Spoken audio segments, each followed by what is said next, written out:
Magandang araw! Ngayong araw ay may ipapakilala ko na isang espesyal na tao.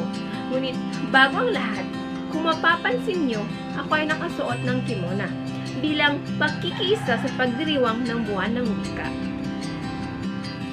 Siya ay si Benilyn E. Sembrona. Ipinanganak noong ika-14 ng Enero taong 1992 sa bayan ng Kalibo, Aklan at kasalukuyang residente ng Barangay Butong, Quezon, Bukidnon. Siya ay nag-aral ng kanyang primarya sa Butong Elementary School at nagtapos ng junior at senior high school sa Apio National High School na may STEM na General Academic Strand. Siya ngayon ay kasalukuyang nag-aaral sa pamantasan ng Gitnang Silangan na may kursong Bachelor ng Sekundaryang Edukasyon, Mayorya sa Pilipino. Marami rin siyang nasalihang patimpalak nung nasa high school pa lang siya tulad ng MTAP, YESO at DSPC. Naging presidente rin siya ng YESO, taga-ingat yaman ng English Club at vice-presidente ng Math Club.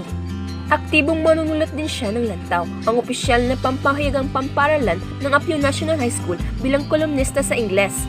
Ginawaran din siya ng pagkilala bilang huwarang estudyante ng kapisanan ng mga broadcaster ng Pilipinas, Bukidnon Chapter. Nagtapos ng valedictorian sa high school. Sa kolehiyo naman ay scholar siya na naturang pamantasan at naniniwala siya sa kasabihang success depends on what you do. Maraming salamat po!